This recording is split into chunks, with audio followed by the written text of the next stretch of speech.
शिवोहम। शिवोहम। श्री गुरु चरणों में साष्टांग दंडवत प्रणाम। गुरुदेव के चरणों में साष्टांग दंडवत प्रणाम।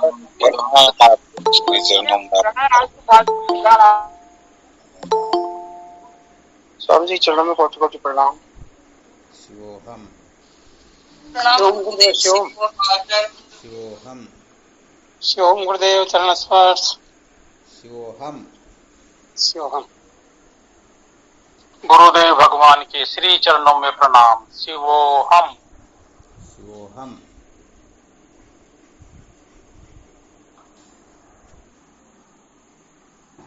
महाराज सतगुरु चरणों में कोटि कोटि प्रणाम। बाबू जी शिवोहम। शिवोहम।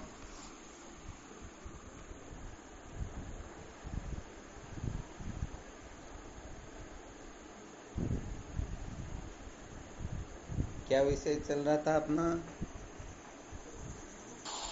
संसार को बनाए रखकर कभी भी सत्य का साक्षात्कार नहीं किया जा सकता। संसार को बनाए रखकर कभी भी सत्य का साक्षात्कार नहीं किया जा सकता, यही चल रहा था ना? जी गुरुदेव। क्या सुनाया था कल इसके अंतर्गत?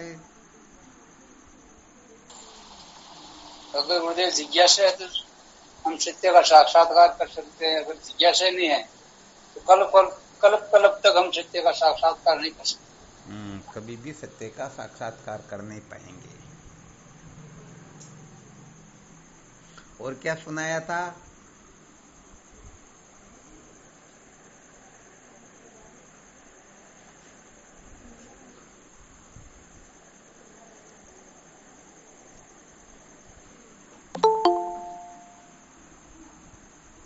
यहां पर जिज्ञासा से तात्पर्य बताया था ब्रह्म की जिज्ञासा व अल्प से विरक्ति,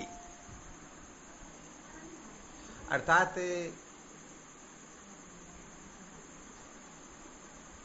वास्तव में परम सत्य क्या है इसको जानने की तड़पन हो और अल्प वस्तुओं से विरक्ति हो। यदि इन दोनों में से एक साथ दोनों ही प्रकट हो जाए तो समझ लेना चाहिए वह निश्चित रूप से सच्चा जिज्ञासु है।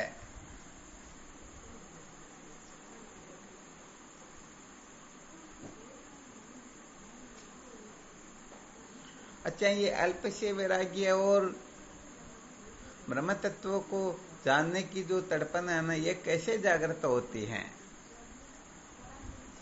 क्योंकि ये तो पक्का है कि अनादिकाल से हम जो कुछ भी करते आ रहे हैं उससे तो ऐसे परमार्थ तत्वों को जानने की जिज्ञासा हुई नहीं। इसका मतलब आज दिन तक हमने जो कुछ भी किया यदि वही हम करते रहेंगे तब तो परमार्थ तत्व की सत्य को जानने की जिज्ञासा जागृत होगी ही नहीं।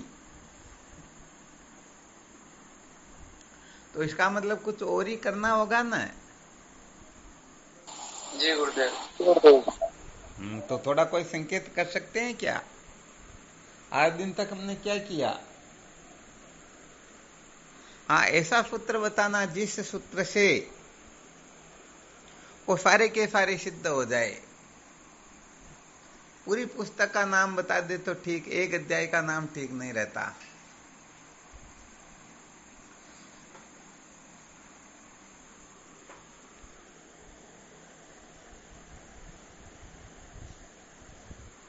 कौन बताएंगे?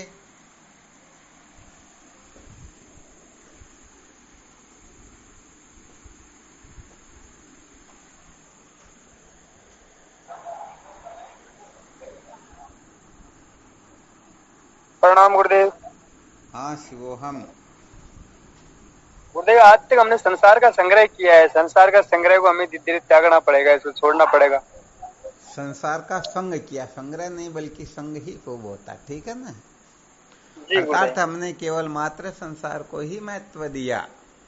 जी संसार का मतलब होता है जो स्वर्ग जाए, जी परिवर्तन हो जाए। जो परिवर्तनशील हो, जो स्थायी न रहे। एक बार जिसको देख ले फिर दूसरी बार जिसको देख ही नहीं सके। तो कुल मिलाकर के उत्पत्ति विनाशशील जो वस्तु होती हैं उस वस्तु को ही हमने महत्व दिया, उसी के पीछे हम पागल होकर के भटकते रहे या हम उसकी ओर ही प्रवृत्त होते रहे।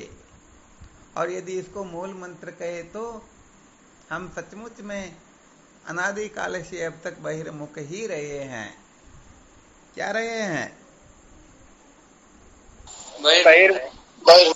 हाँ, तो जो बहिर्मुख होता है, जैसे कभी कोई रसोई में गया ही नहीं हो तो उसे क्या पता नून मिर्च है या नहीं।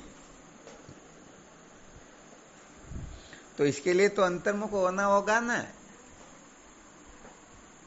जी गुरुदेव।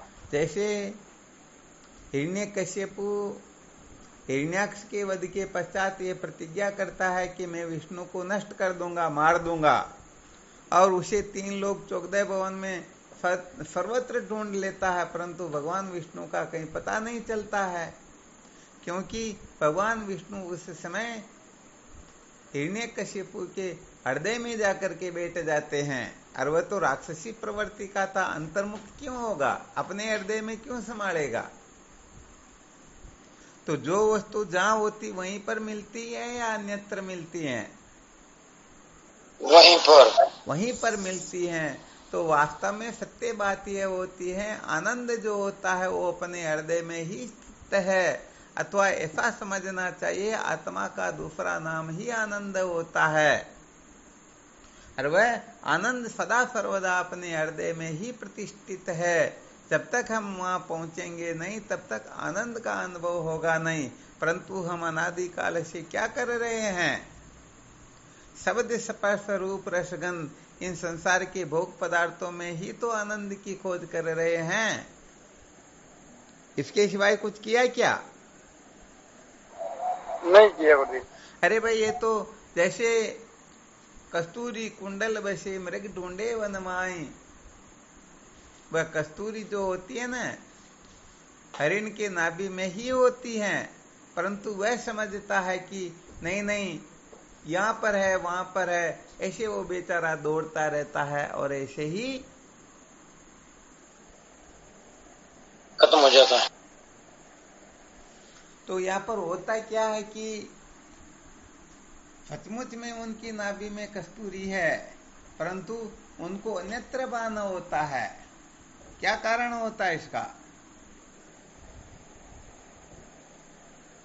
जब बैसाख जेठ के महीने में भयंकर गर्मी होती है और उस समय हवा भी बहुत तेजी से चलती है, तो क्या होता है कि उसके शरीर से पसीना निकलता और रेत के कण उड़ने से, धूल उड़ने से उनके शरीर पर एक तरह से वो मेल की परत जम जाती है। तो कस्तूरी की जो सुगंध होती है वह उसको अनुभव नहीं होती है। और जब चतुर्मास प्रारंभ होता है, बारिश होने लगती है, उस समय जब 1-2 बारिश होती है उस समय उसके शरीर की धूल साफ हो जाती है। तो इधर तो उसकी धूल साफ होती है, इधर 1-2 बारिश के होने से घास उदय हो जाती है। और उस समय जब उसे कस्तूरी की सुगंध का भान होने लगता है तो वह समझता है कि मेरे भीतर होती तो मेरे को पहले भी इस खुशबू का भान होता, परंतु ये तो अब भान होने लगा। इसका मतलब उस घास में ये खुशबू होनी चाहिए, उसमें उसमें उसमें ऐसे करके ये पटकता ही रहता है। तो विचार करके देखो, सचमुच में उसे कस्तूरी की सुगंध चाहिए, कस्तूरी चाहिए, तो उसे अपने भीतर ही खोजना होगा ना। जी गुरुदेव। सच्ची बात ये हो रही कि हम सब क्या गड़बड़ घोटाला कर रहे हैं। जैसे किसी डोकरी की थाली खो गई थी और वह घड़े में हाथ डाल करके संभाल रही थी। किसी ने कहा, माताजी क्या करते हो? बेटे मेरी थाली खो गई है, मैं इसमें संभाल रही हूँ। तो बताओ, घड़े में थाली समा सकती है क्या? नहीं, कभी नहीं हो सकती है। फिर भी कहने का मतलब वो अपना उतावलापना जो होता ना, वो बहम निकलता नहीं कि शायद इसके अंदर मिल जाए। तो ये सारा का सारा गड़बड़ घोटाला, अर्थात जैसे घड़े में थाली को ढूंढा जा रहा, वैसे ही शब्द स्पर्श रूप रसगंध इन विषयों में आनंद की खोज की जा रही है। तो बताओ, आनंद मिल सकता है क्या? जी नहीं। हाँ ये तो वस्तु है कहाँ, ढूंढे कहाँ, कैसे मिलेगा? हाँ वस्तु कहीं ढूंढे कहीं की विधि आवे आत, कहे कबीर तब पाइए वेदी लीजिए साथ। वेदी लीना साथ में दीनी वस्तु लखाए, कोटि जन्म का पंथता पल में पहुंचा जाए। करोड़ों जन्मों तक भी हम जिस वस्तु को प्राप्त नहीं कर सकते हैं, यदि संत महापुरुषों की कृपा हो जाए तो हमें एक पलक में उस वस्तु का साक्षात्कार करवा देते हैं।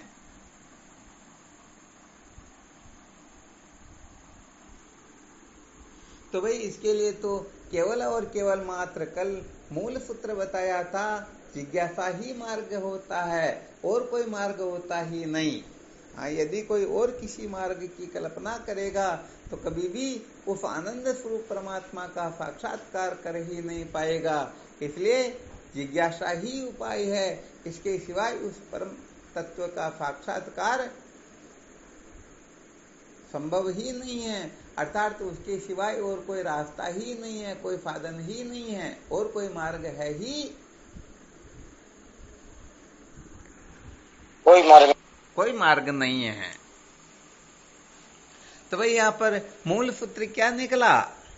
सचमुच में यदि किसी को सत्य का साक्षात्कार करना है, अपना जीवन सफल बनाना है, सचमुच में सुखी होना है, समस्त दुखों से छुटकारा प्राप्त करना है, अपने को और कुछ करना है ही नहीं, केवल मात्र हमें उल्टा घूमना है। क्या करना है? अंतर्मुख होना है। बस अंतर्मुख होना। हम बाहर की ओर ही भग रहे हैं कि वहां सुख होगा, वहां होगा, वहां होगा। अरे भाई वास्तव में सुख कहीं पर होता ही नहीं, सुख तो आत्मा का दूसरा नाम होता है। भूमा वे तथ सुखम न अल्पे मस्ती सुखम। आत्मा आनंद स्वरूप है, बाकी सब दुख स्वरूप है। तो बताओ अड्डी के ढेर पर बैठ करके कोई इत्र सेंट की खुशबू का अनुभव कर सकता है? कभी नहीं। तो हम तो क्या करते हैं, देह इंद्रिया प्राण मन बुद्धि पता नहीं कहां से कहां तक पहुंच जाते हैं और उनसे सुखी होने की चेष्टा करते हैं। तो विचार करके देखो, हम सोचते थे कि हमारे पास में 1 लाख रुपया हो जाए तो हम सुखी हो जाए। अरे भाई लाख रुपए क्यों, अरब खरबपति को देख लो, सचमुच में उनको सुख है या नहीं? अनुमान तो लगा सकते हैं ना? जी गुरुदेव। हाँ तो ये तो ज्यादा श्रुति संत शास्त्रों का कथन है कि धन के द्वारा अमृत तत्व की प्राप्ति नहीं की जाती है, और यही तो केवल उपनिषद का मंत्र संकेत करता है। न कर्मणा न प्रजया न धनेन त्यागे न के मृतत्व मानसु। न तो कर्मों से जीव मुक्त होता है, न धन से मोक्ष होती है, न भोगों से कोई अजर अमर हो सकता है, बल्कि कर्म धन भोग इन तीन का त्याग कर दे तभी हम सचमुच में सुखी हो सकते हैं, वरना सुखी होने का और कोई रास्ता होता ही नहीं। हाँ तो भाई असली बात यह है कि जैसे स्वप्न से जगे बिना स्वप्न के दुखों का अंत नहीं होता है, वैसे ही आत्म तत्व को जाने बिना कभी कोई निर्भय हो सकता ही नहीं। जिनकी देह दृष्टि होती है वो दिन में 1000 लाख करोड़ बार जन्मते हैं मरते हैं, कहाँ तक कहा जाए। शोक स्थान सहस्राणी भय स्थान स्थानी च दिवसे दिवसे मूढ़म अभिसंति न पंडितम। वो दिन में 1000 बार शोक करते हैं, लाख करोड़ बार रोते हैं, सचमुच में उनको कभी भी सुख मिलता ही नहीं। परंतु जो धीर पुरुष होते हैं, जो पंडित होते हैं, जो विवेकी होते हैं, जो ब्रह्मवेता होते हैं, वह तो प्रलय शापी ओंकारे चराचर विचालने विक्षोभम नेति यशांत समात्मेति कथ्यते। प्रलय के अस्त व्यस्त ध्वंस होने पर भी, प्रलय की घोर गर्जना में भी उनके अंतःकरण में किसी भी प्रकार का क्षोभ नहीं होता है, क्योंकि वो जान जाते हैं कि वास्तव में परमार्थ सत्य तो आत्म तत्व है, जिसका कभी कोई विनाश कर सकता ही नहीं, और बाकी सब बंध्या पुत्र के समान है, इनके लिए क्या शोक करें। तत्र को मोह कै शोक कत्व मनु पश्यत, ये ईशावासी उपनिषद का मंत्र है। तो भाई जब तक द्वैत होता है तब तक ही शोक मोह होता है, जब अद्वैत तत्व का बोध हो जाता है, आत्म तत्व के सिवाय कोई वस्तु है ही नहीं, तो बताओ कौन किसके लिए शोक करेगा? पक्का न? पक्का महाराज। हाँ, तो यहाँ पर एकत्व बोध नहीं होता है तब तक ही दुख होता है, और एकत्व बोध हो गया तो दुख का अत्यंत भाव हो जाता है। और ना विचार करके देख लो, हम बंगले की समस्त खिड़कियों को, गेट को, सबको अच्छी तरह से बंद करके फिर भी डरते हैं। क्यों डरते हैं? कोई भूत खिड़की तोड़ करके ना आ जाए। तो भूत नाम की कोई वस्तु है, डाकू नाम की कोई वस्तु है, तभी तो डर लगता ना।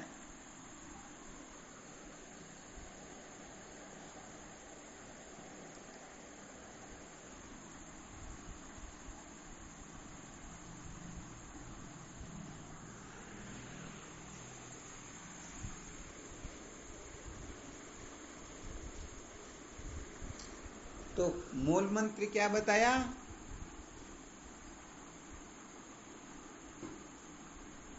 जिज्ञासा ही मार्ग है, तो हमें किन प्रकारेण जिज्ञासु होना है। पहले एक बार शायद मैसेज भी लिखा था, उन पर चर्चा भी नहीं कर सके थे। जिज्ञासु के लक्षण क्या होते हैं, अधिकारी के लक्षणों के बारे में शायद एक बार 4-5 सूत्रों का लेख भेजा था, जो तत्वानुसंधान का था। हाँ, शायद किसी को ध्यान में रहा होगा या नहीं रहा होगा। जो विवेकादि चतुष्टय साधनों करके संपन्न होवे, जो नम्रता भाव वाला होवे, इस प्रकार का 4-5 सूत्रों का मैसेज ध्यान में आ रहा है क्या? जी गुरुदेव। मैसेज तो आया था मैसेज। चलो, बहुत बहुत धन्यवाद है। हाँ, तो यहाँ पर पहले अच्छी तरह से निश्चय कर लेना चाहिए कि अपने जीवन का लक्ष्य ब्रह्म साक्षात्कार हो, अर्थात ब्रह्म साक्षात्कार से ही ये जीव सदा सदा के लिए निर्भय हो सकता है। तो मुझे ब्रह्म साक्षात्कार के सिवाय कुछ चाहिए ही नहीं। और ब्रह्म साक्षात्कार के लिए अल्प से वैराग्य, अल्प से विरक्त होना होता है। तो फिर इस को पूरी तरह से प्रतिष्ठित करे।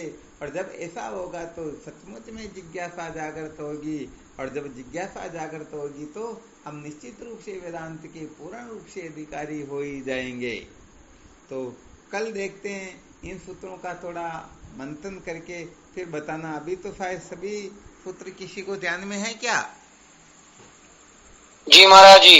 अरे वाह, क्या बात, बहुत बहुत धन्यवाद। बोलो, देखें एक बार।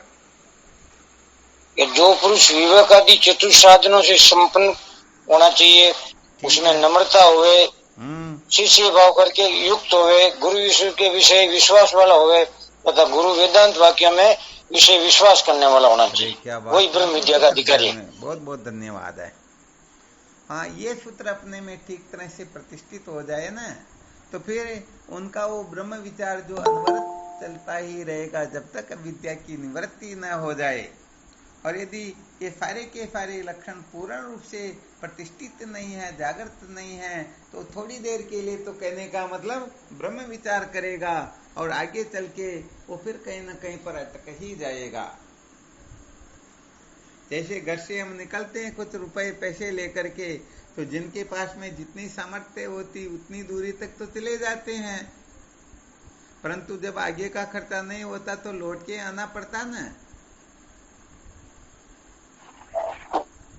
तो यहाँ पर इस बात को अच्छी तरह से समझ लो, ये पांचों लक्षण जिस साधक में पूर्ण रूप से कूट कूट कर भरे हुए होते हैं, वही अंतिम कक्षा तक पहुंच करके कृतार्थ होता है। महाराज जी, आवाज कट रही है। आवाज कट रही है क्या? आवाज कटने का तो सवाल ही नहीं होना चाहिए। यहाँ तो नेट पूर्ण रूप से पूरे के पूरे हैं। साफ आवाज आ रही है। हाँ, नेट कट रहे हो तो आवाज कट रही तो थोड़ा फ्लाइट मोड करके वापस चालू कर लिया करो, है ना।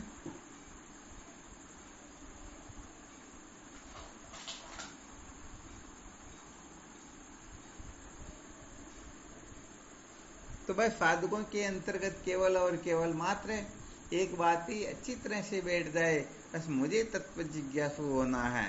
तत्व जिज्ञासु के जो लक्षण है मुझे उनसे संपन्न होना है, अथवा जिज्ञासा ही मार्ग है, तो फालतू के कचरे में न पड़ करके जिज्ञासा कैसे उदय होती है, जिज्ञासा किसे कहते हैं, किस प्रकार की जिज्ञासा होनी चाहिए, कैसी जिज्ञासा तत्व साक्षात्कार में पूर्ण रूप से पर्याप्त होती है, समर्थ होती हैं, वो अपने को लक्ष्य तक पहुंचा पाती। इस प्रकार से छोटे छोटे समस्त सूत्रों का अवलोकन करते हुए पूर्ण रूप से अपने को तैयार करे, पूर्ण रूप से अपने को तैयार रखे।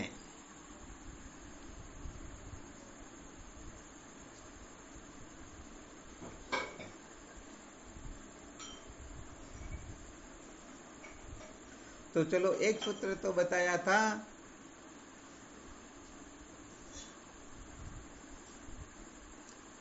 किसने बताया था सूत्र? मैंने निवेदन किया था महाराज जी। बिल्कुल, वापस बोलो एक बार उसी सूत्र को।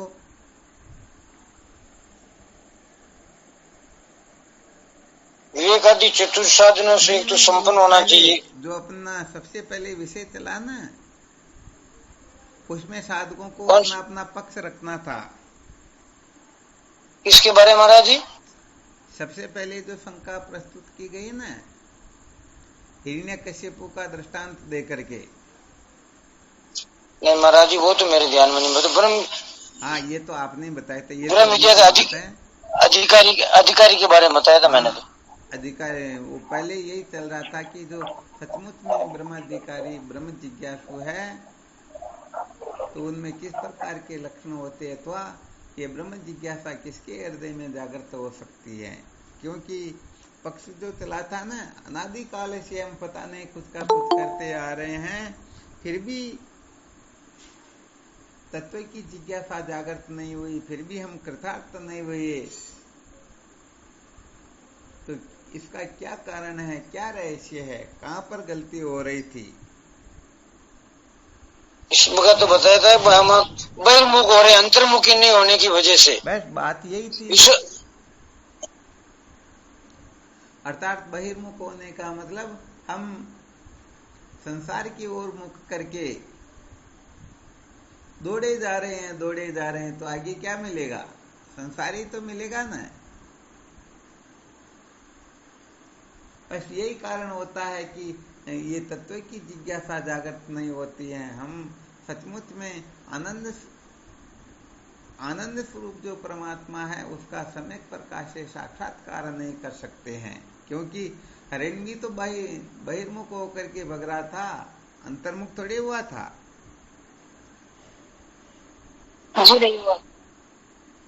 अच्छा, एक कारण तो ये हो गया, और भी कोई कारण बता सकते हैं क्या कि ये तत्व जिज्ञासा जागृत क्यों नहीं होती है?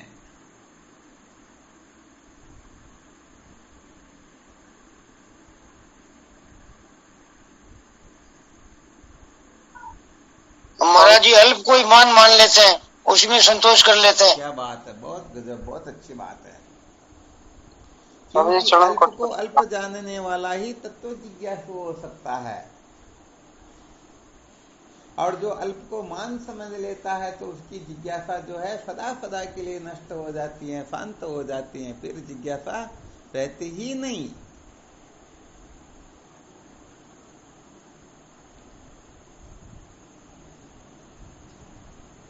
और कोई बताएंगे कुछ?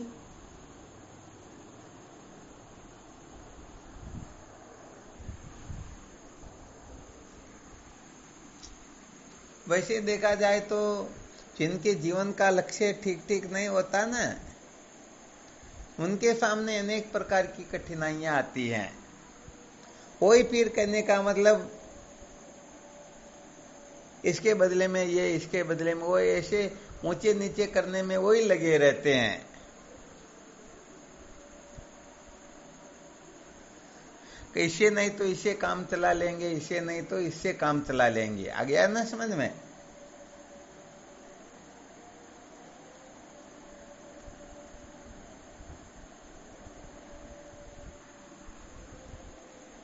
और सच्ची जिज्ञासा जागृत हो तो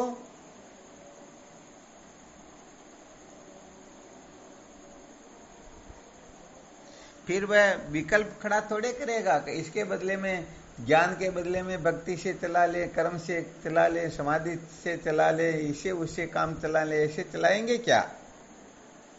नहीं महाराज जी, उनको तो बस वही अर्जुन वाली आंख है, वो पीड़िया वाली। बस बस बस, बिल्कुल सही है भाई। भूख लग रही तो वो तो भूख रोटी से ही मिटेगी,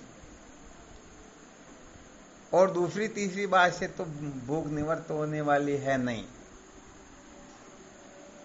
तो यहाँ पर सच्ची जिज्ञासा जागृत नहीं होती है ना, इसलिए न तो अल्प को अल्प समझ सकते हैं, और सचमुच में संसार दुख स्वरूप है, मुझे इनसे छूटना है। मनुष्य जीवन का जो लक्ष्य है, सार जो है, प्रयोजन जो है, वो ये नहीं बल्कि ये है। तो बताओ, उनके लिए फिर कुछ भी कठिन रहेगा क्या? अरे जो पहुंचना चाहता है वह तो भटक करके भी निश्चित रूप से पहुंच जाता है। पहुंच जाता है या नहीं पहुंच जाता? जाता है महाराज, थोड़ा गोते पड़ते हैं लेकिन आ जाता है। चाहे कितने से राय लेने पड़े, कितना भी ज्यादा चलना पड़े, कष्ट उठाना पड़े, कुछ भी संकट सामने हो, किसी की परवाह नहीं की जाती है, क्योंकि उनको सचमुच में पहुंचना है। तो ऐसे जो सचमुच में जन्म मृत्यु की श्रृंखला से मुक्त होना चाहते हैं, तो निश्चित रूप से रास्ता निकाल ही लेते हैं, क्योंकि उसे उनको अच्छी तरह से पता है कि जो जो आवश्यकता है, जिस जिस नियम का पालन पूर्ण रूप से करना है तो कर ही लेंगे। जैसे नौकरी प्राप्त करना हो और वहां का विधान बना रखा हो कि ये शर्त पूरी करे, उसे नौकरी पर लगाया जाएगा, तो फिर वहां ऐसा थोड़े चल सकता है कि 5 शर्तें जिसमें एक पूरी कर दे, 2 कर दे तो भी लग जाएंगे, ऐसा थोड़े होता।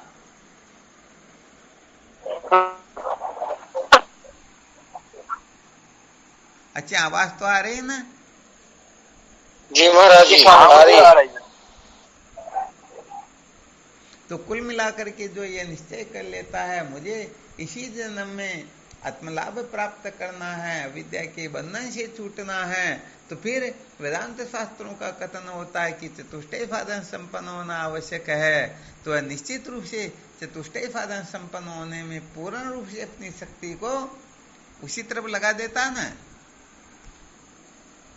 जी स्वामी जी।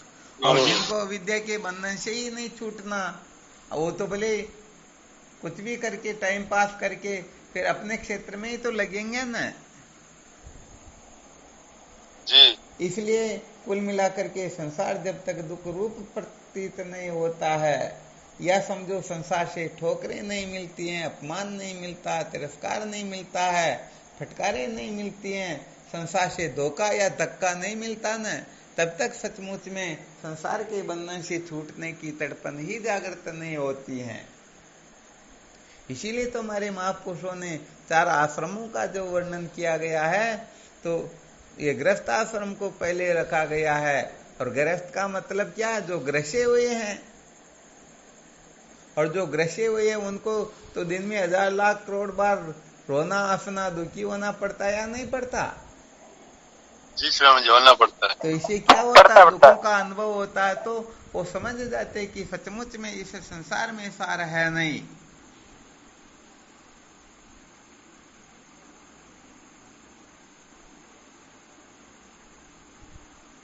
भाई असलियत को जाने बिना छूटने की इच्छा थोड़े होती, नहीं होती महाराज।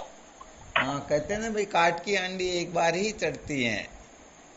तो जो सचमुच में सच्चे साधक होते हैं, वो संसार को दुख रूप जान करके उनसे छूटने की इच्छा कर लेते हैं। और जो संसार को दुख रूप नहीं, भले ही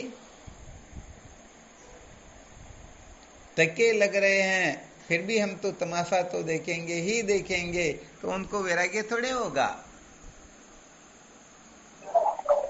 नहीं होगा उनको। इसलिए साधकों को यहाँ पर अपने जीवन के लक्ष्य को निर्धारित करने में टाइम नहीं लगाना चाहिए, क्योंकि उसी के अनुसार, जैसे जो मकान बनाने का संकल्प करता, तो उसी के बारे में सारा चिंतन मनन होगा ना।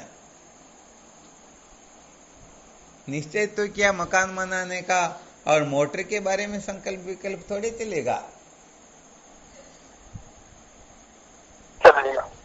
तो बस ऐसे ही हम जब जन्म मृत्यु की श्रृंखला से मुक्त होने का संकल्प करते हैं, निश्चय करते हैं, तो फिर सारी की सारी प्रक्रिया वही चलेगी ना।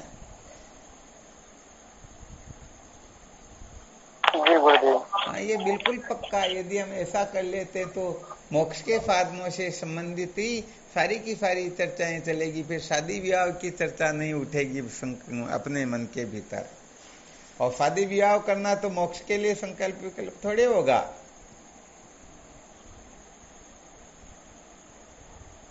इसलिए यहाँ थोड़ा संकेत कर देते हैं कि हमारे भीतर किस प्रकार के संकल्प विकल्प प्राय उठा करते हैं, उसी से समझ लेना चाहिए कि अपने जीवन का असल में लक्ष्य हमने क्या बना रखा है।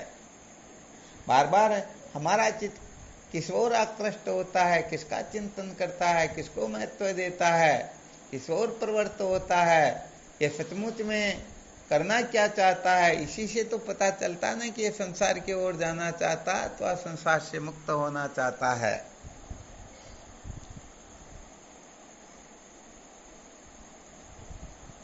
पता चलेगा ना इसे। बिल्कुल, ये तो पैमाना है महाराज। हाँ, ये पैमाना है। तो अपन स्वयं भी इस बारे में अच्छी तरह से निर्णय ले सकते हैं। हम सचमुच में 24 घंटे में कितने घंटे संसारी रहते हैं। अपने लक्ष्य का चिंतन कितनी बार होता है। लक्ष्य को प्राप्त करने के लिए जिन जिन साधनों की आवश्यकता होती, कभी उनका चिंतन मनन करते या नहीं करते, उनके बारे में मंथन करते हैं या नहीं करते, उनको संपादन करने की इच्छा होती या नहीं होती है। जैसे किसी को मकान बनाना हो, शादी ब्याह का कार्यक्रम आ रहा हो, तो भाई इसके लिए 5-50 लाख रुपए चाहिए, तो पहले ही संग्रहित करने लग जाते हैं ना। तो ऐसे ही हम सचमुच में सत्य का साक्षात्कार करना चाहते हैं, तो सत्य के साक्षात्कार के लिए जो जो आवश्यक सामग्री होती हैं, उस सामग्री के बारे में हम सजग होने चाहिए या नहीं होने चाहिए? होने चाहिए। होने चाहिए। यदि होना चाहिए और हम हो रहे हैं तो समझ लेना चाहिए हम सचमुच में उसको चाहते हैं। और यदि नहीं हो रहे हैं तो बस यही चिंतन अपने को करना कि अपना जो समय है हमेशा एक तो रोने हंसने में ही बीत रहा, खाने पीने में ही बीत रहा, मौज मस्ती में ही बीत रहा, मनोरंजन में ही बीत रहा, संसार के भोगों के पीछे ही हम पागल होकर के भटक रहे हैं। ये सारे के सारे जो कचरे वाले काम हैं, इनमें यदि अपना जीवन व्यतीत हो रहा है तो सच्ची बात यह है कि हमने अभी तक अपने जीवन का लक्ष्य निश्चय किया ही नहीं। विचार करके देखो, किसी को 1 घंटे के बाद में फांसी लगने वाली है, तो जिसको फांसी लगने वाली है उसको कहे कि तुम गुलाब जामुन खाओ या ये वे खाओ, तो वह खाने की चेष्टा करेगा क्या? उसकी इच्छा होगी क्या? नहीं करेगा, नहीं होगी। यहाँ पर तो स्पष्ट कहा गया है, मस्तक स्थायिनम मृत्यु यदि पश्येदियम जन आहारोपी न रोचते किमुत्ता न भूतये। जो अपने मस्तिष्क के ऊपर मृत्यु को देख लेता है उसे भोजन भी प्रिय नहीं लगता, फिर दूसरी विभूतियां तो कैसे प्रिय लगेगी। तो अपने को तो मौज मस्ती मनोरंजन के सिवाय फुर्सत ही नहीं मिल रही है। रात दिन 24 घंटे इसी में रचे पचे रह रहे हैं। संसार के लोगों से मिलना होता है, बातें करनी होती हैं, उन्हीं की बताई हुई बातों के अनुसार हम नाचते हैं, चलते फिरते मौज मस्ती मनोरंजन करते हैं। तो सच्ची बात तो यह है भाई, उनका लक्ष्य अभी तक ठीक तरह से निर्धारित हुआ ही नहीं। वरना जैसे हड्डी के ढेर पर ले जा करके किसी को बैठाएं तो बैठने की इच्छा करेगा क्या? नहीं करेगा। तो जैसे हड्डी के ढेर पर बैठने की इच्छा नहीं होती है, ऐसे ही ये संसार के रंग राग जो है, मौज मस्ती है, ये मनोरंजन जो है उसे आकर्षित न करे। तब समझना चाहिए सचमुच में इनके जीवन का कोई लक्ष्य है, वरना सच्ची बात है कोई लक्ष्य नहीं है। वो तो कुल मिला करके थोड़ी देर के लिए जैसे संसार की ओर मौज मस्ती मनोरंजन करते हैं, वैसे ही इस तरफ थोड़ी देर के लिए मनोरंजन कर रहे हैं।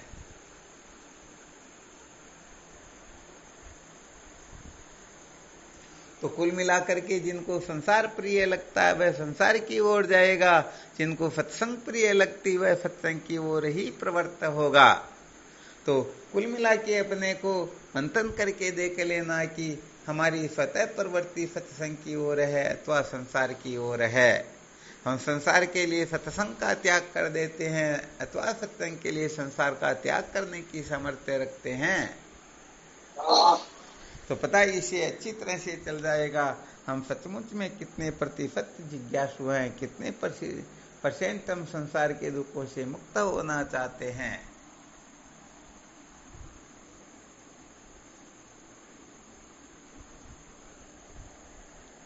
तो ये अपने को स्वयं को निर्णय करने का होता है। तो जो सच्चे साधक होते हैं, हाँ, ये नहीं कहते कि मन संसार की ओर जाएगा ही नहीं, अरे मन तो बना हुआ इन्हीं से, अतः इसकी ओर जाएगा जरूर, परंतु वहीं पर अटकेगा नहीं, वहां पागल नहीं होगा, वहीं पर ये मरने मारने के लिए उतारू नहीं होगा, बल्कि ये तुरंत अपने को अंतर्मुख कर लेगा, वहां ज्यादा टिकेगा नहीं। अब बात तो 2 मिनट की कहीं जाने की होती, बैठने की होती, और 2 घंटे तक वहां से हिले ही नहीं तो फिर तो हो गए ना गड़बड़।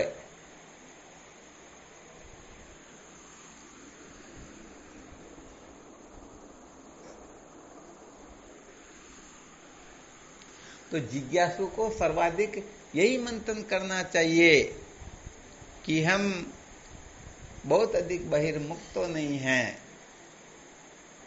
जितने अधिक बहिर्मुख उतने ही अधिक संसारी, और जितने कम बहिर्मुख उतने ही अधिक सत्संगी हैं। उतने ही हम साधक हैं, उतने ही जिज्ञासु हैं, उतने ही ब्रह्म विचार की योग्यता वाले हैं। तो कुल मिला के कचरे को कचरा जानना, क्योंकि कचरे को कचरा जान लेने के पश्चात उसकी ओर प्रवृत्ति नहीं होती है, और जब उसकी ओर प्रवृत्ति नहीं होती है तो फिर स्वतः ही वो चिंतन की धारा उस तरफ की शांत हो जाती है ना।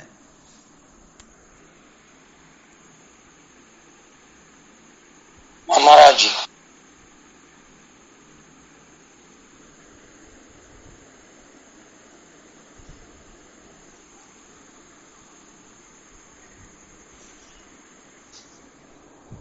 तो मूल सूत्र क्या निकला?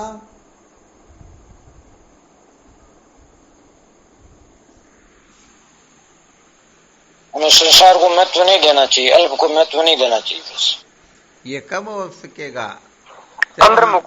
जब हम अपने जीवन का वास्तविक लक्ष्य निश्चित कर लेंगे, हम सर्व दुखों की अत्यंत निवृत्ति और परमानंद की प्राप्ति की इच्छा यदि कर लेंगे, दृढ़ता से इसे स्वीकार कर लेंगे, तो ये अभी जो बताया गया ना सूत्र, ये सारे के सारे सूत्र उनमें प्रकट होने लग जाएंगे। वो सचमुच में फिर अल्प को महत्व देंगे ही नहीं। और यदि ऐसा निश्चय नहीं कर पाए तो फिर तो कहने का मतलब अल्प को ही महत्व देना होगा।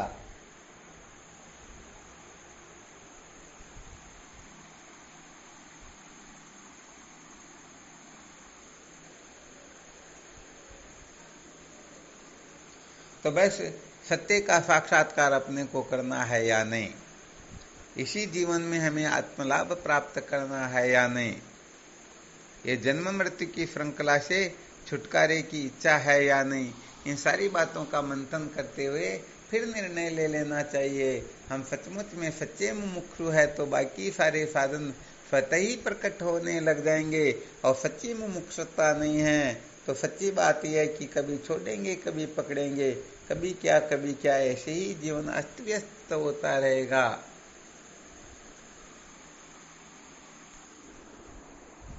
तो बस यही गुरुदेव, ये पुरानी स्मृतियों को याद, गुरुदेव कह रहे पुरानी स्मृतियों को याद कर करके मन में खिचड़ी पकती रहती है गुरुदेव, उसका कैसे करेंगे इलाज?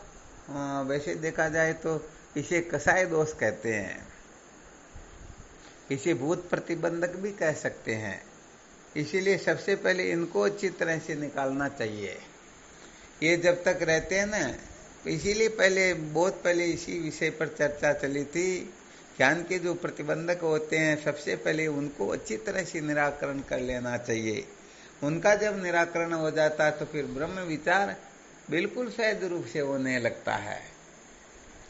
तो यहाँ पर विषयों की आसक्ति, बुद्धि की मंदता, कुतर्क, दुराग्रह आदि जो प्रतिबंधक है, इन सारे प्रतिबंधकों पर अच्छी तरह से मंथन करे और इन प्रतिबंधकों से मुक्त होने के लिए जो जो साधन भजन बताए गए, जो जो प्रक्रियाएं बताई गई हैं, उनको अच्छी तरह से धारण करके वहां से ऊपर उठने की चेष्टा करे।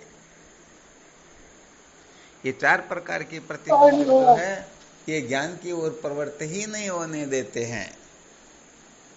फिर आगे 4 प्रकार के प्रतिबंधक और आएंगे, वो ज्ञान को दृढ़ नहीं होने देते। तो सबसे पहले तो विषयाशक्ति, बुद्धि की मंदता, कुतर्क और दुराग्रह, इन 4 प्रकार के आग्रहों से, 4 प्रकार के प्रतिबंधकों से मुक्त होने की चेष्टा करनी चाहिए। चलो ठीक, इसके बारे में भी फिर विचार करेंगे। वैसे पहले बहुत बार कर चुके हैं, फिर भी प्रसंग के अनुसार यदि कोई साधक और जिज्ञासा करेगा तो थोड़ा बहुत इसके बारे में और मंथन करेंगे। वैसे देखा जाए तो ये नासमझी ही होती है एक प्रकार की। भूत भविष्य की चिंता कर करके तो हम सबसे ज्यादा दुखी होते हैं। और वेदांत इसीलिए तो कहता है कि वर्तमान में यदि कोई स्थित हो गया तो समझो मुक्त हो गया।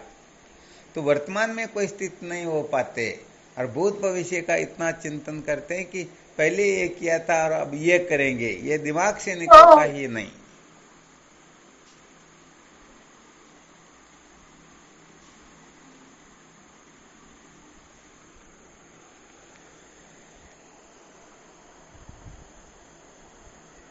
वर्तमान में जीने की कला आनी चाहिए, नहीं महाराज जी?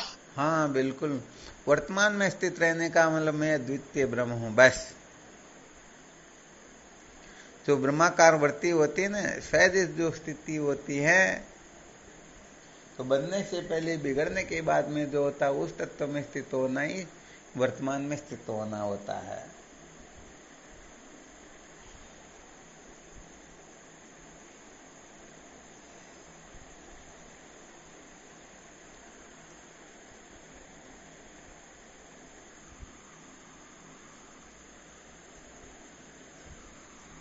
चलो ठीक, फिर करो चिंतन मनन, कल और विचार करेंगे। शिवोहम। गुरुदेव को प्रणाम। श्री गुरुदेव साष्टांग दंडवत प्रणाम। शिवोहम। शिवोहम। गुरुदेव भगवान के श्री चरणों में प्रणाम। शिवोहम। शिवोहम। गुरुदेव भगवान के चरणों में प्रणाम। शिवोहम गुरुदेव। शिवोहम। शिवोम गुरुदेव। शिवोम। हाँ शिवोहम। शिवोम चरण स्पर्श। शिवोहम। शिवोहम।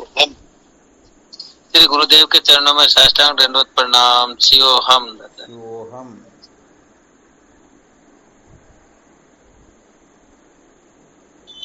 प्रणाम स्वामी जी, आपको कुछ नहीं पता। शिवोहम।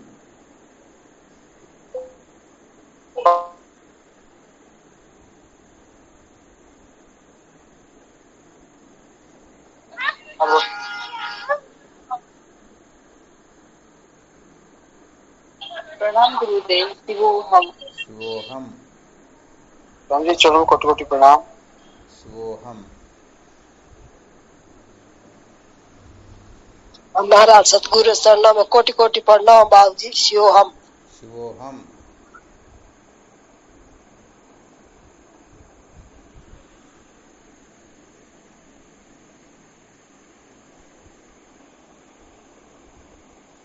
प्रणाम गुरुदेव, आपके श्री चरणों में बारंबार। शिवोहम।